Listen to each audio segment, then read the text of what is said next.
and it tastes different than anything else I have on my shelf.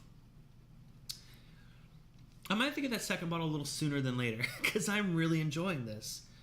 It's so unique.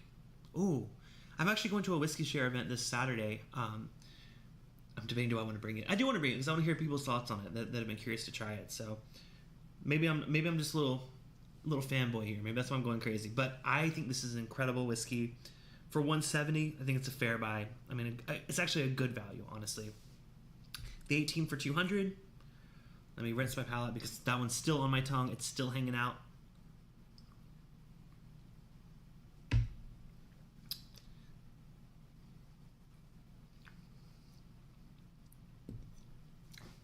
Delicious flavor. Oaky, peanut butter, bitter chocolate, not sweet chocolate, not like a milk chocolate. Bitter chocolate, but a little bit of like a, this is a weirdly specific, it's like a chicken pot pie crust. Like the buttery, flaky crust. Not the filling. This ain't gonna get weird, but it's like the crust on a chicken pot pie. A little bit burnt, a little bit charred on the edges. I guess I could just say any pie. To me, I associate it with chicken pot pie because that's what I typically burn when I'm making pie. Delicious flavor. I mean, flavor, I would say flavor-wise, it actually has a little bit of an edge over the Old Grandad, but it's not as unique. It's a little more familiar. The Old Grandad has a unique flavor, but that finish is incredible. The finish on the 18-year, I'll be honest, medium. It's nothing that's going to blow you away, nothing that feels too short.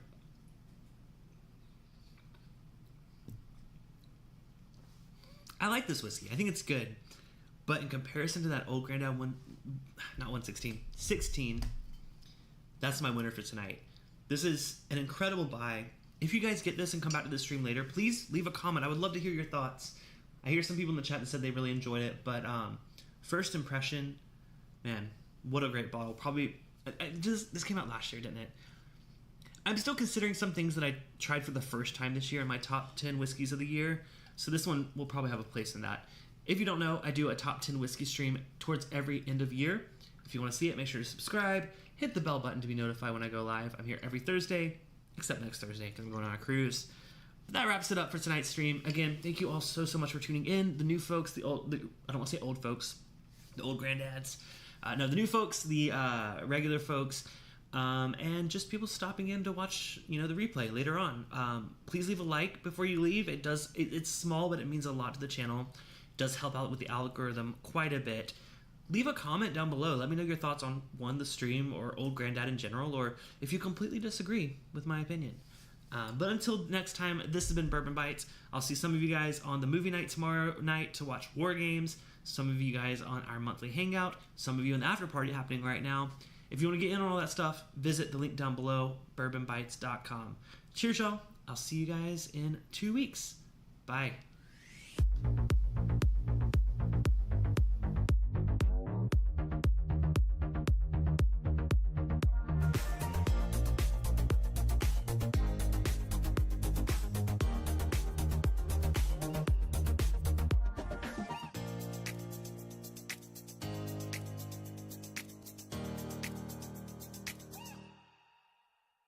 My number 10 whiskey of the year. This one actually won big in some other publications' list of top whiskeys. I'm talking about Frank August small batch bourbon whiskey. They also have a few single barrel expressions. I think they also have a cask strength version. This is a 100 proof Kentucky straight bourbon whiskey. I did a full review of it over on my podcast. I thought it was a really great bourbon. I just was a little upset that there really wasn't much transparency. We don't know where this is from. We really don't know the mash bill. We only know the proof and that it's a Kentucky straight bourbon. So I think this is worth a buy. I think it is a great introduction to the Frank August lineup. Pricing is a bit high. This was $76, at least it is at time of recording this video. So up there for a non-age dated sourced bottle where we're not really sure where it's from other than Kentucky, but still a solid bourbon. Really enjoyed drinking this one and it earned a spot on my top 10. Number 4 bourbon. I'm talking about this year's Bomberger's Declaration release from Michter's. This is the 2025 release, 108 proof. This is a small batch Kentucky straight bourbon whiskey. It is released every year, and as with other Bombergers, this has been aged in Chinkapin oak barrels that have been seasoned from 18 months to 5 years. So that's a unique twist on it. It makes it stand out from any other Michter's releases, and I just think that they really nailed it this year. Retail on it was about $120, which is up there, but I know a lot of places sell it for quite a bit more. That nose is so full of oak and baking spices. Honestly, one of the best noses of any whiskey I've had this year. So let's go ahead and give it a try. Cheers.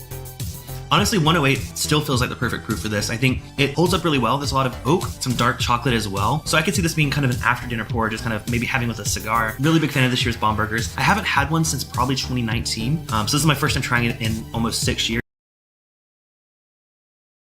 My favorite so far. So Bomburgers Declaration 2025.